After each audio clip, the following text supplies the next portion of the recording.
Welcome to Donmar TV News Channel. Okay, so pag-usapan natin itong si Presidente Bongbong Marcos at itong si Vice President Inday Sara Duterte, bumaba ang rating. Yan ang mga latest na binalita ngayon. No? Una ko itong nakita sa News 5. Presidente Bongbong Marcos, PBBM at VP Sara, bumaba ang kanilang rating. Ano ba ang dahilan nito? No? Ito ba ay nagtagumpay ba si Castro dito sa kanyang tira, banat dito sa kay VP Sara? Kaya bumaba ang rating ni PBBM at ito si VP Sara. Tanong lang yan kung si Castro ba ang dahilan dito o yung Makabayan Black? Bakit mo ba bumaba yung rating ng ating presidente at vice presidente? Okay? Pero bago ang lahat guys, no? Nakapagboto na pala ako, no? So dapat tayo, no, yung mga audience natin na hindi pa bumoto, importante na makapagboto tayo, no?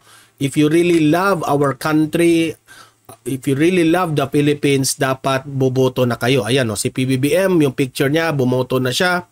Si VP Sara, bumoto na rin. Ayan, patibay na may ink na dito sa ating mga pointing finger. Okay, boto na kayo dahil kami as a vlogger, no? Yan nga ang sabi ni Badong Arateles, malaking kasalanan yan bilang isang vlogger na banat ka ng banat ng gobyerno sa politika, itong ating mga officials na pasaway, tapos hindi ka rin boboto, di ba? So dapat boboto tayong lahat. Kami as a vlogger, kami yung mangunguna na mag-encourage sa lahat na dapat bumoto tayo. Kahit ito lang ay barangay election, but malaki pa rin ito ang epekto sa atin, sa ating bansa, no? Kasi on the upcoming election, ito yung pagbabasehan ng mga supporters ng ating mga future government officials. Okay? Sila rin yung tutulong sa election, no? Ito ay maging tauhan rin ng mga ating opisyalis. Okay? So going back, no, bago tayo magpatuloy diyan sa bakit bumaba yung rating ni PBBM at itong si VP Sara, help me na i-like at i-share itong video natin sa Facebook at sa YouTube, sa Donmar TV. Okay? Like and share muna tayo. Sabay-sabay tayong mag-like and share para marami ang makakalat itong balita natin. 1, 2, 3, go! Like and share. And also guys, subscribe, follow Donmar TV para lagi kayong updated sa mga balita na kagaya nito. Ready? Subscribe, follow. 1, 2, 3, go. Thank you. So, bumaba yung rating ni VP Sara at ni Presidente Bongbong Marcos. Ito yung balita ipakita ko sa inyo. Bumagsak po ang trust at performance ratings ni Pangulong Marcos Jr. at Vice President Sara Duterte. Ayon sa third quarter survey ng Okta Research, bumaba sa 75% ang trust ratings ni VP Sara mula sa dating 83%. Bumulusok po naman sa 70% mula 82% ang satisfaction ratings ng Vice Presidente. Si Pangulong Marcos naman, bumaba po sa 73% ang trust ratings nito mula sa dating 75%. At 65% naman ang approval ratings nito mula sa dating 71%. Okay, so yan ang balita ngayon. Bumaba ang rating ni VP Sara at ni PBBM. Itong si VP Sara from 85%, no? I think 85% yun, bumaba ng 75% ba yun? No? If I'm not mistaken, itong si PBBM from 75%, no, bumaba ba yun ng, I think si VP Sara 82%, bumaba ng 75%. Tapos itong si Presidente Bongbong Marcos from 75% naging 65% na lang. So malaki yung pagbaba ng kanilang rating. Okay? So ang punto natin dito, bakit bumaba ang kanilang rating? Ito ba ay epekto sa pagtira ng Makabayan Black o ni Castro? Okay? Pero ako, ito yung opinion ko. Kasi tinanong ko si Badong Arateles sa kanyang live kanina, no, dahil ba yan ni Castro kaya bumaba ang rating ni VP Sara at ni PBBM? Sabi ni Sir Badong Arateles, Hindi. Which is pabor ako sa explanation ni Sir Badong Aratiles, no? Na bumaba ang rating hindi dahil dito sa Makabayan Black. Dahil alam naman natin na itong Makabayan Black at itong si Castro, no, sa pangunguna ni Castro, yung panahon na gusto nilang paimbestigahan yung confidential funds ni VP Sara, hindi natuloy. Dahil walang kumakampi sa kanila diyan sa kamera. Itong si Castro at itong Makabayan Black. Walang kumampi sa kanila. So para sa akin, hindi ito epekto sa mga banat sa mga tira ni ni Castro at itong Makabayan Black, yung pagbaba ng rating ng pinakamataas na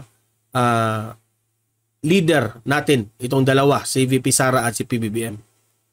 Ang number one reason bakit bumaba ang kanilang rating, alam nyo ba kung sino yung dahilan dito? Itong si Romualdez. Itong si House Speaker Romualdez. Ito yung analysis natin, ha. Pwede akong magkamali dito kung hindi kayo pabor sa akin. Pero ito yung analysis natin. Si House Speaker Martin Romualdez ang nagpababa rito sa rating ng dalawa.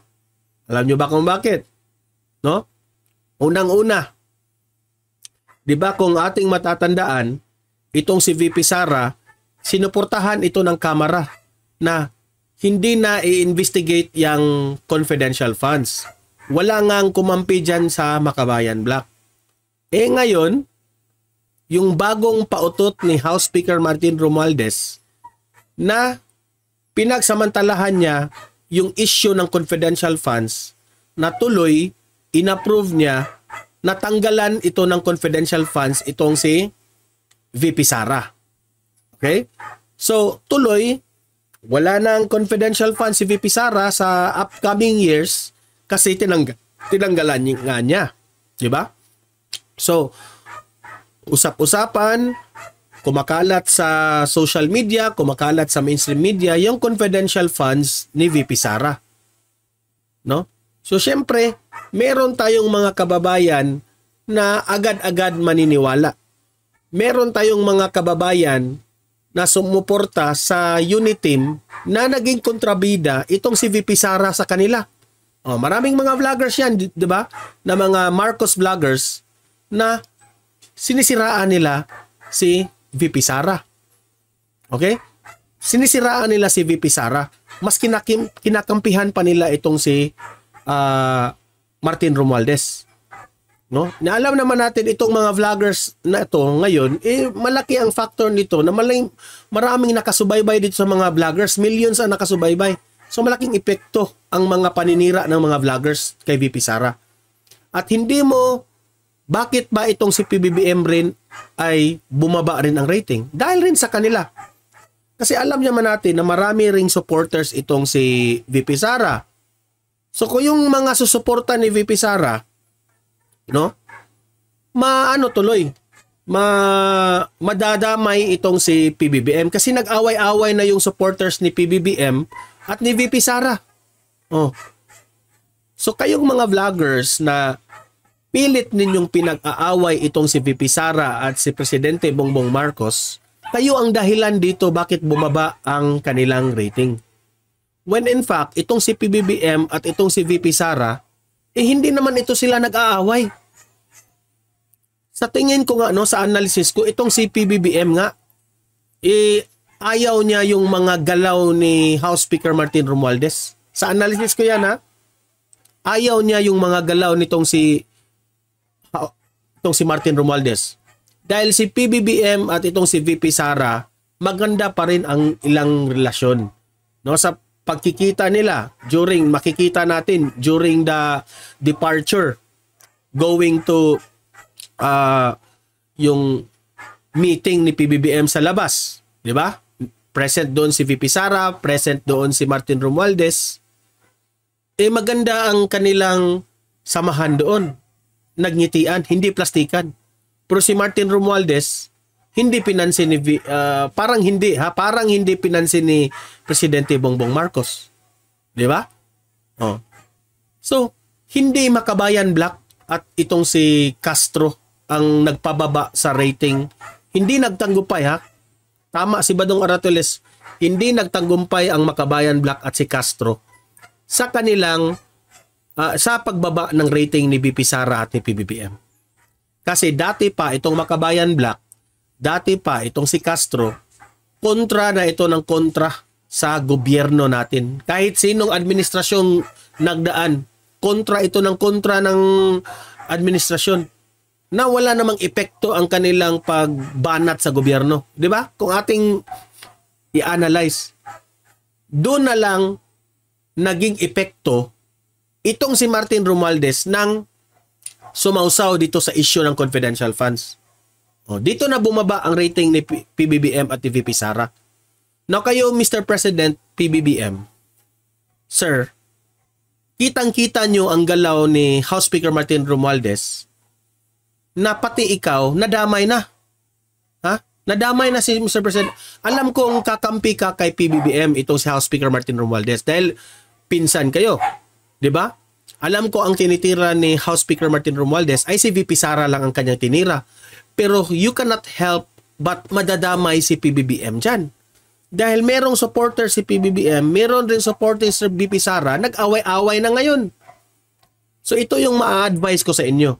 Huwag kayong magpadala dyan sa ibang tao. Ang paniniwalaan nyo, yung si Duterte at si PBBM. Ang paniniwalaan, tama nga ang laging sinasabi ni Batong Aratiles.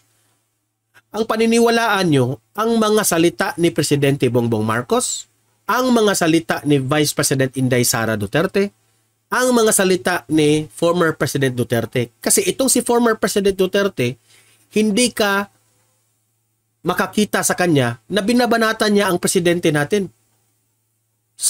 Sabi nga ni Presidente Duterte, suportahan natin si Presidente Bongbong Marcos. That's why tayong mga DDS, sumuporta tayo sa mga loyalista. Itong si PBBM. Yung mga loyalista na tira, banat ng banat kay VP Sara, kayo yung nagsisira ng unit team. In fact, hindi pa nasisira yan. VP Sara, Presidente Bongbong Marcos at itong si Duterte, no, former President Duterte, maganda ang kanilang relasyon dyan. Yung programa ni former President Duterte dyan sa para sa masa, ang tinitira niya dyan si House Speaker Martin Romualdez. Dahil noon pa, itong si President Duterte, may napansin na dito kay House Speaker Martin Romualdez.